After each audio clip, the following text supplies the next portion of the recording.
This week, we flipped the script. First, in the leadership and communication section, the CISO role is changing. Can CISOs themselves keep up? Why do 60% of SEC cybersecurity filings omit CISO information? How co-leaders succeed, and more. Then, we air a pre-recorded interview with Guy Guzner from Savvy. Business Security Weekly starts now. This is a Security Weekly production for security professionals by security professionals. Please visit securityweekly.com/subscribe to subscribe to all the shows on our network.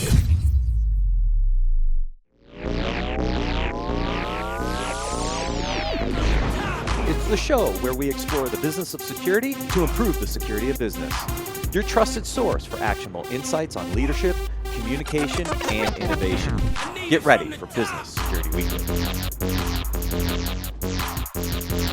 Let's talk about something that's becoming increasingly important for enterprise companies worldwide: cyber risk management. Traditionally, cyber risk has been managed manually in silos, separate from the business's core operations. The future is about getting real-time risk insights benchmarked against your industry peers through automation. And CyberSaint's CyberStrong platform is leading the charge. CyberStrong is not just another point solution. It's a revolutionary platform. It's a quantified top-down risk approach where your unique cyber risks inform C-suite decision-making to identify your top 5 cyber risks and the controls to mitigate them. Sign up for your free cyber risk analysis by visiting securityweekly.com/cybersaint. Panoptica, Cisco's cloud application security solution, provides end-to-end lifecycle protection for cloud-native application environments. It empowers organizations to safeguard their APIs, serverless functions, containers, and Kubernetes environments. Panoptica ensures comprehensive cloud security, compliance, and monitoring at scale, offering deep visibility, contextual risk assessments, and actionable remediation insights for all your cloud assets. Get more information at securityweekly.com/Panoptica. Welcome to Business Security Weekly. This is episode number 343, recorded March 25th, 2024. I am your host, Matt Alderman. Joining remotely for this segment are my co-hosts. First, Mr. Jason Albuquerque. What's up, Jason? What's going on, Matt? How are you? I'm not sure if you're paying attention, but in my March Madness bracket, I'm in the lead. I have like 60 something people in my CBS bracket here. Running it right now, so fingers crossed. Fingers crossed. A few interesting upsets this week, and nothing too crazy. Nothing crazy. Nothing crazy. Yale pulled out a nice one. Oakland, I mean, they pulled out an upset right out of the gate. So no, it's been fun. It's been fun to watch, and I have UConn taking it all. So I want to go back to back, baby. Yeah, you're gonna go back to back. There you go. Yes, and Houston survived an OT against A&M last night. So I see those Houston team a lot because they play Tech, and yeah, that was a little scare last night. They pulled it out. Yeah. Also joining Mr. Ben Carr. Hey Ben, how you doing? Good, doing really well. Yeah, ready to get back into it this week. So excited to see what we have today out of BSW. All right. Well, we're going to do news here in a second. But first, Security Weekly listeners, join the digital identity community at the Aria Resort and Casino in Las Vegas, May 28th to 31st. The 15th annual Identiverse Conference will bring together over 3,000 security professionals for 4 days of world-class learning, engagement, and entertainment. As a community member, receive 25% off your Identiverse 2024 tickets using code IDV24-SW25. Register today at securityweekly.com/IDV2024. Now, I'd like to go to Vegas. I'm just saying, guys, just for the heck of it, because it's kind of fun. And it's not August, and we're not like blasted at 115-degree heat. All right, let's dig into the articles today. So I put a few. I wouldn't say like, big bombs or anything, but there's a few here that might stir up some emotions. All right, so first article from Forbes, right? What is a CSO, Chief Security Officer, versus a Chief Information Security Officer? They actually talk about both kind of components in this article. And so, first of all, I guess we can start with the definition of the CSO. I think we can probably agree that, yeah, a chief security officer typically owns the physical security space when a CISO may or may not. Is that accurate? Yeah, and this seems like a follow-up because we covered what is a chief information security officer back in February. So this is seems to be a follow-up article from the same author. And yeah, I mean, from a chief security officer perspective, I think that physical security component comes into play a lot. One of the aspects of when I took over as chief information officer and my title changed to chief security officer versus CISO at my last organization, taking over the physical security components was part of it. Yeah. What also talks about in this article is who they report to. And this is where things get a little interesting because it says the role can report to the chief information officer. We've had that conversation, chief technology officer or the CEO. As we get into other articles here in a little bit, I think I know where the two of you land on where this role should report. Absolutely, 100%. I mean, we all know that it deserves a seat at the table at the highest level, right? Reporting to the CEO. I don't see it in any other capacity, and I know Ben's on board with that. But yeah, I mean, this article goes into reporting to chief information officers, which we think is the legacy side of the aisle, the more technical side of the aisle, and I think it's lagging a little bit. Yeah, I don't think whether it's a CISO or a CSO doesn't really matter. I mean, it really should be the same reporting structure, right? I mean, I don't, again, especially large enterprise, right? Current state of regulation, I don't see how it aligns to anybody else on the CEO. It doesn't work, right? I mean, I've had so many conversations with people, other CISOs, people in product orgs, right? People in companies that are looking to hire CISOs. And when you have that conversation, you can instantly tell what the level of importance and how aligned the role is by the reporting structure that's in place. And if it's misaligned, it just doesn't work out. I mean, CTO, CPO, legal, like for a lot of them, there's a conflict of interest. And even the ones, like a legal, I could sometimes see that, like there's a little less lack of conflict of interest. It just still doesn't make sense in the long run, right? There's a lot of reasons for that. So I think it's just something we've got to evolve to as an industry and get the right alignment. And it's funny because the article actually goes through and says, how interchangeable the CISO and the CSO nomenclature is, right? It's very interchangeable these days. But then you read a little bit further on and it says, not every organization has one or needs one. And then I went, wait a minute, hold on a second. Not so interchangeable now because every organization needs one. Well, look, the interchangeable thing too, like I guess I somewhat align to the interchangeability of it, right? It doesn't really matter. And I think some of that is what we've talked about before, right? When you think about a CISO, chief information security officer, right? And the lion's share of what most CISOs do in today's world isn't just information security, right? It's a larger scope to that. It branches out. And so I think we've talked about, is it risk? Is it CSO? Like what is the new thing? My previous role, I was chief information security officer. I was chief information officer. And I was, essentially the privacy person, right? Like the legal component was still owned by legal, but for all other things technical, I own privacy. And so when you think about that, I think the industry, again, is struggling to figure out, like, what is this? Because when it's titled CISO, it almost does seem a little down level, right? It's a relegated to a legacy that isn't the reality anymore. And so when we think about the reality of today, what do we need? What should it be? I think that's what's up for debate. Yeah, and it struck me funny because you can't say one thing in one breath that it's an interchangeable role. Because we all know it's a necessity. And then, 3 paragraphs later say not every organization has one or needs one. So that was a little misstep for me. Does every organization need a CFO? I mean, really? I mean, exactly. Do you need somebody that handles the books? I mean, I don't know. It's kind of an iffy thing. Do you need a CEO? I don't know. I mean, like people need to realize that there's a lane for this for a reason, because it's, again, in most orgs, one of the top 3, if not the top organizational risks that they're facing right now, right? Mm-hmm. I think somebody needs to own that. and we're going to cover this in two other articles. There's two things you both just said. One is, does everybody need it? And then 60% of SEC filings don't mention one. So we're going to talk about that. The second one is cyber risks are listed as one of the top risk challenges for the insurance CROs. So you guys both hit on two of the other articles we're going to cover.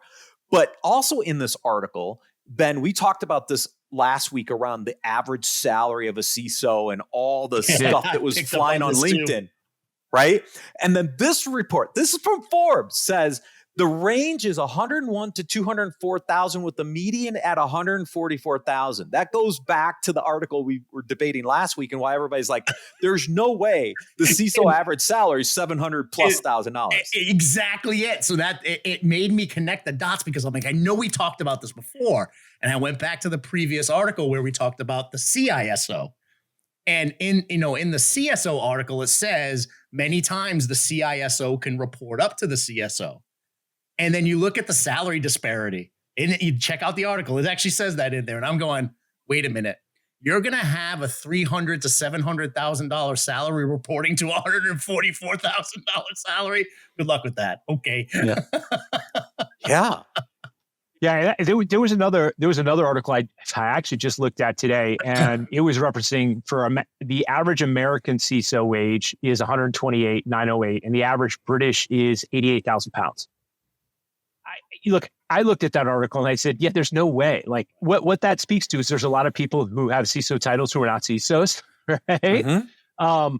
But to your point about the Forbes article, yeah, like there's just a lot of disparity and non-standardness, yes, if that's a word, right? Around like there is not like when you look at a CFO, I think you can look at that from a lot of different lenses and say, at an enterprise level with this many people, this is the average salary, and at a lower level, it's this.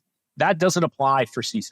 Like there is just an all around, all over the board. Like throw a dart and you'll hit something, but it ain't gonna be the number you're looking for. Mm-hmm. So that leads into the second article. The CISO role is changing. Can CISOs themselves keep up? And part of I think the answer to that is it depends. Am I a true CISO or aren't I? Yeah, right. yeah.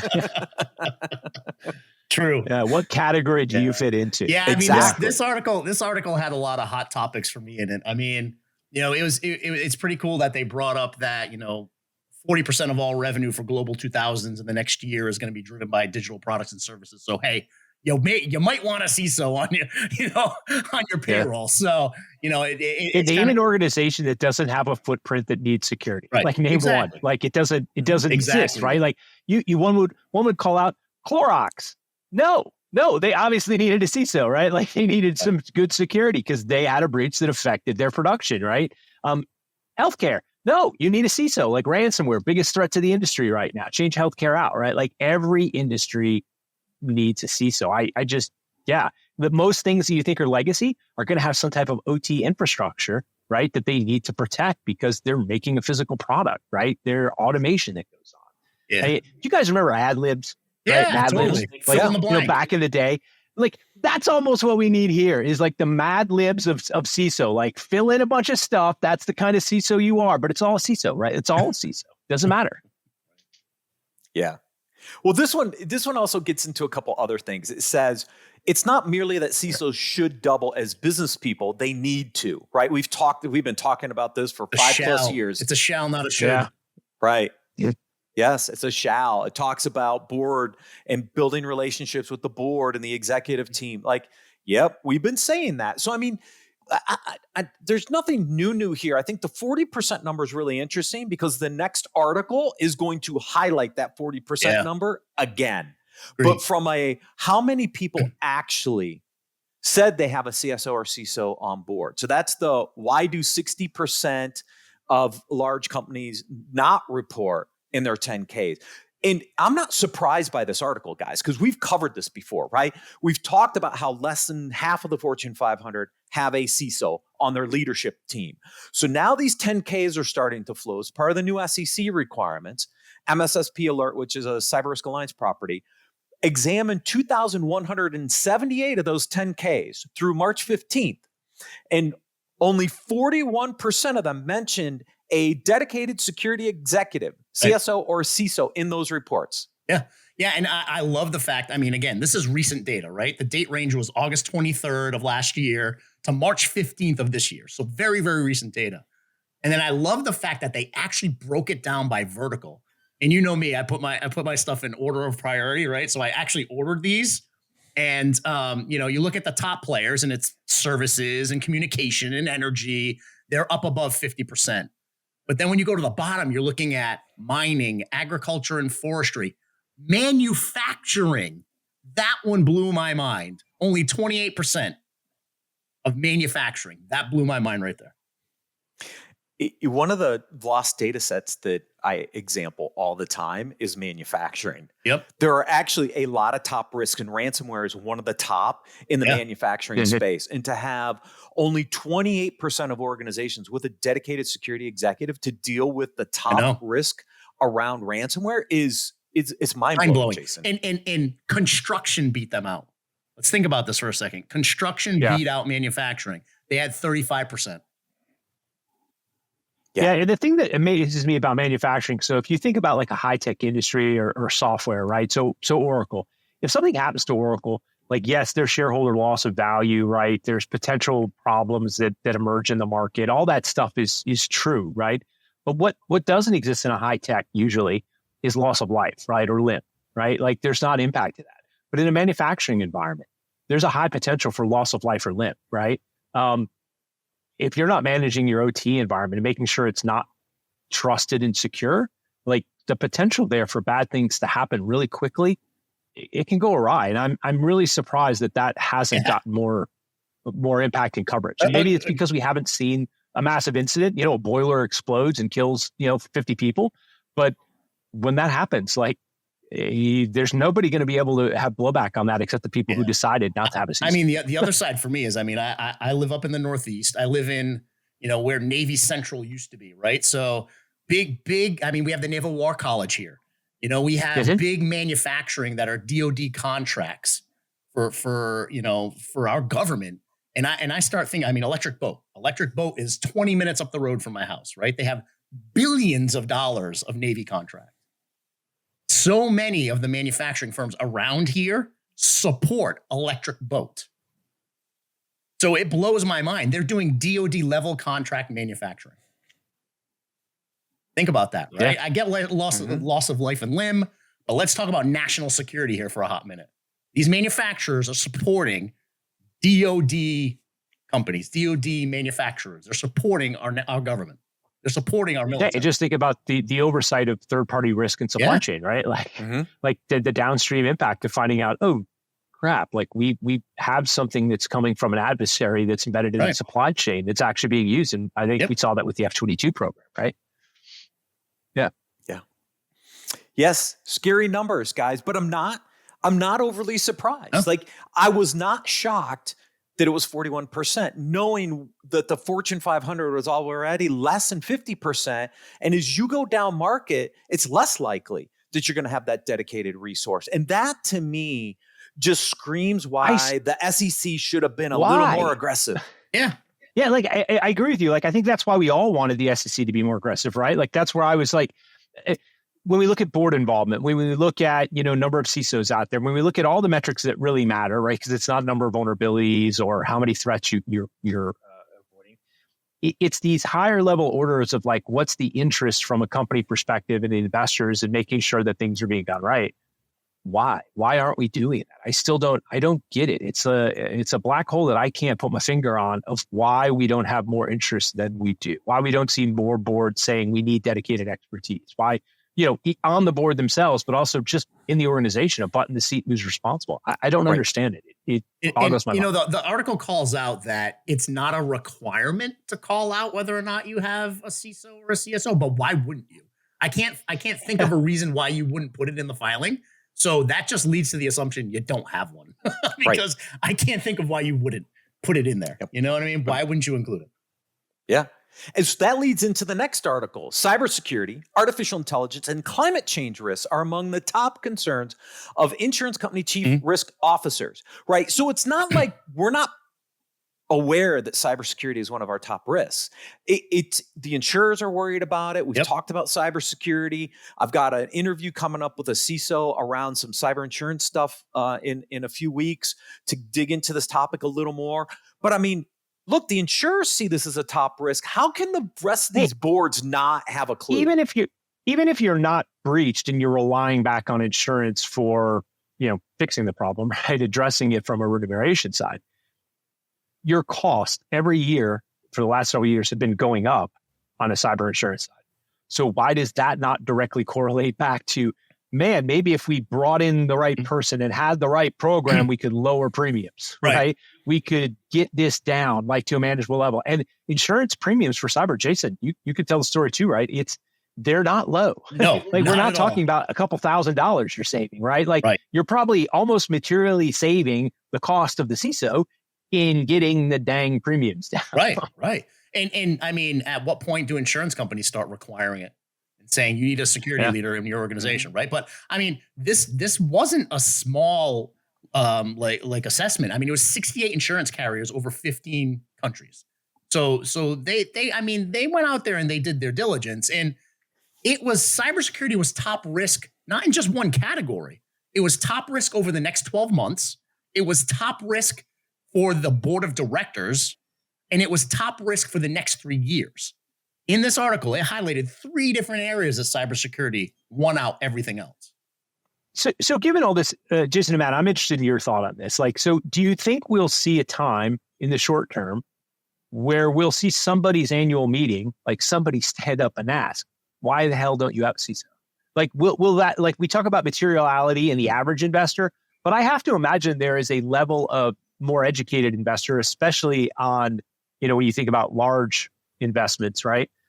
That there may be somebody who says this is a risk. And if it starts to get asked in the annual meeting, I think that'll raise awareness, right?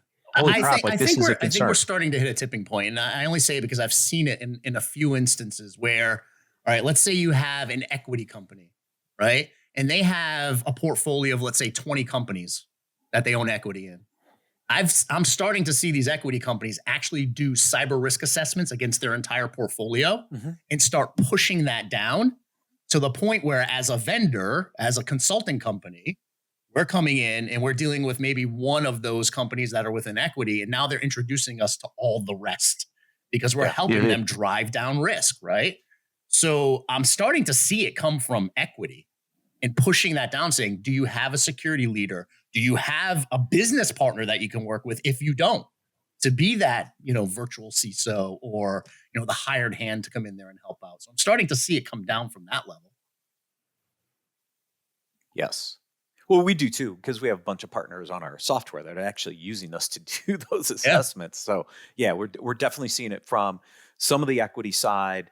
Obviously managed security service providers like yourself, Jason, also looking at, some of these broader kind of risk management as a service plays and looking at cyber more holistically. Yeah. All right. Next article. Why governance, risk, and compliance must be integrated with cybersecurity. Oh, yeah. Well, let's see. Cybersecurity is a risk, or maybe the foundation. Maybe the foundation does. Maybe. The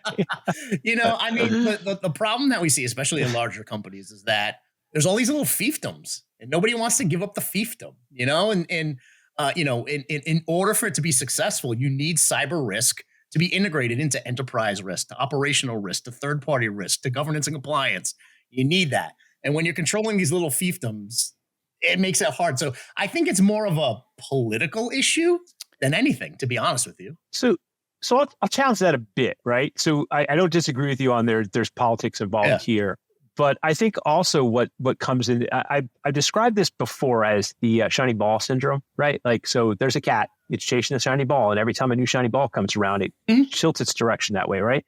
And so in security, sexy sells. And so CISOs will jump after the sexy solution, and they won't go after, this happened to vulnerability management, happens to GRC, right? It's I want to go after the new, right? And the threat hunting, the cool stuff, anything that's new draws attention in dollars, and the the hygiene, the stability stuff that really creates a good foundational program kind of always suffers through that, right? And part of that's related to budget pressure. So, we don't get all the budget we want. And so I think the board, the executive staff, CEOs like, hey, I saw this new thing out there. Like, we got to be doing that. And so you're more likely to get accretive budget if you go in that direction than if you say, we really need a new GRC program.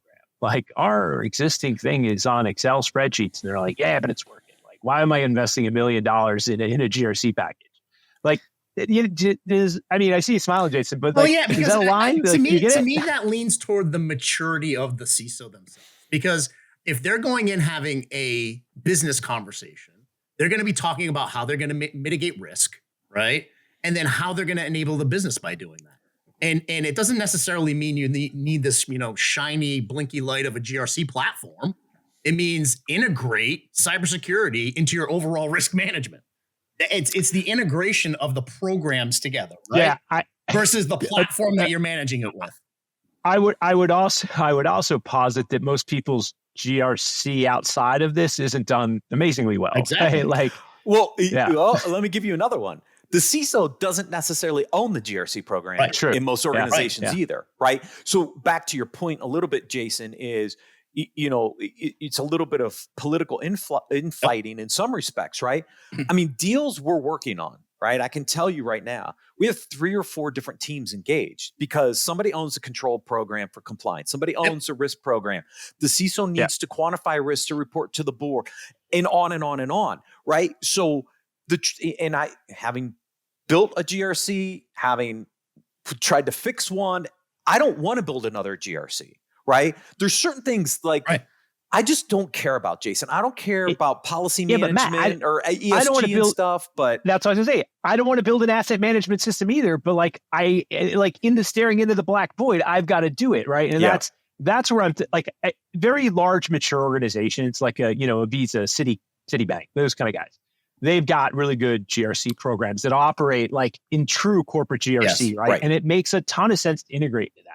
But the problem is if you walk into an org that's mid-market, you're a CISO, first, second time CISO, right? You walk in and you look at it and you're like, there's nothing here. Like, again, their GRC is built on an Excel spreadsheet tool. And you're like, they don't have a true understanding of this. And like, we're just getting into a room. And anytime I say risk, I spend a half an hour debating what risk is. Like, that's the problem of like, now I'm forced, just like asset management. I've got to go figure out how to put this together and build it. And that's when the shiny.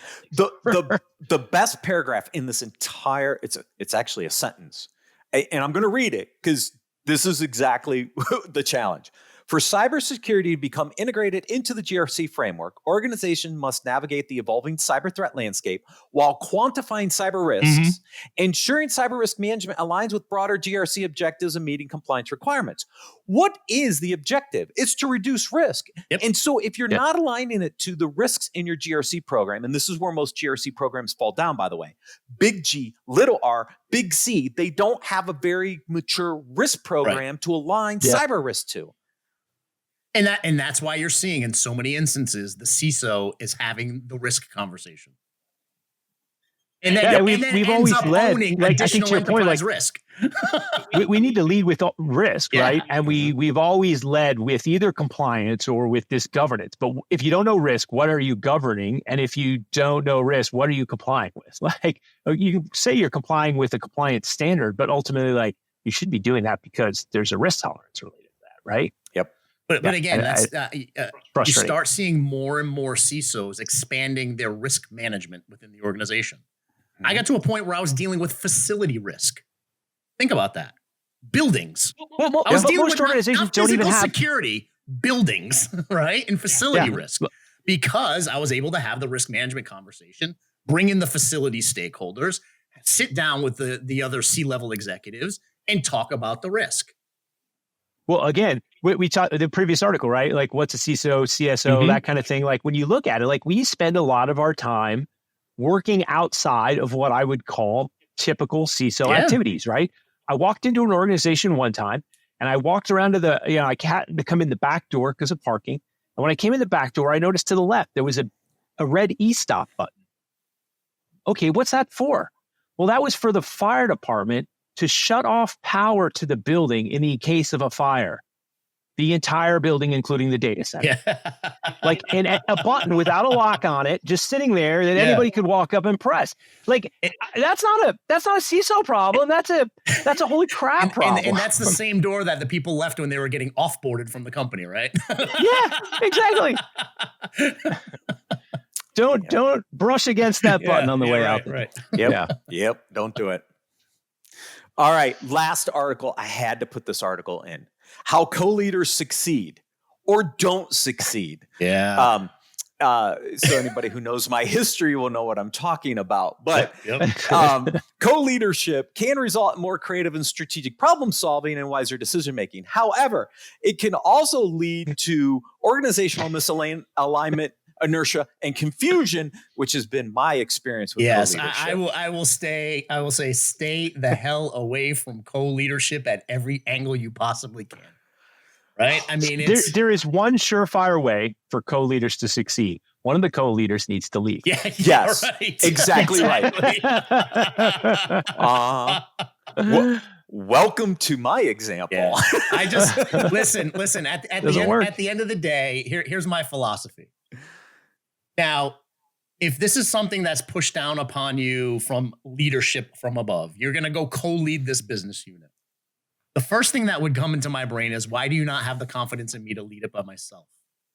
And at that moment, I would realize I am no longer a fit for this organization, because it doesn't make sense. How can you have two heads accountable? How can you have two people with responsibility? It's I don't know. It's a disaster waiting to happen if you take a business unit and put two leaders at the head of that business unit. There's no single point of accountability. Yep. Yeah. Now, this article gives you recommendations and tips. My recommendation is steer clear. Run. I say run. Yeah. Yeah. I would third that. Yeah. I mean, there was a portion of the article that says, you don't have to get caught up in the whole political, in political side of it. And the recommendations are, share things about yourself and ask others for advice and develop a shared ambition. And then it talks about, not falling victim to the whole political side. If you don't do that, you will get bulldozed. You will get bulldozed because the other person is going to say, I am going to take this department over. I am going to become the leader, because people are human. They want to run the show at the end of the day, and it's going to happen. There's a section here. Speak up in meetings when you're both present to share your perspective and signal your agreement with your co-leader. If you're both agreeing all the time, why the hell are you co-leaders? The whole point of a co-leadership is because, you're sharing difference of opinion. I mean, I can potentially see this in an environment where there's a business leader and a technical leader, but then you're not really co-leaders. You're running different areas of the org, usually those are right? co-founders, right? The co-founders, you have one who's running the business and the other who's maybe running the technical side. But they're not really co-leaders, right? If you have they're two owning two different CTOs, parts of the business. Your product is probably going to be two different products. Right. It's not going to work well. Except in certain scenarios when you're husband and wife. And then there isn't much separation. True. Wow, there's a little bit of close to home there. I feel. Yeah, I feel that. Yeah. Personal experience came out in that one. Yeah, sure did. Gentlemen, always a pleasure. Thank you for joining me.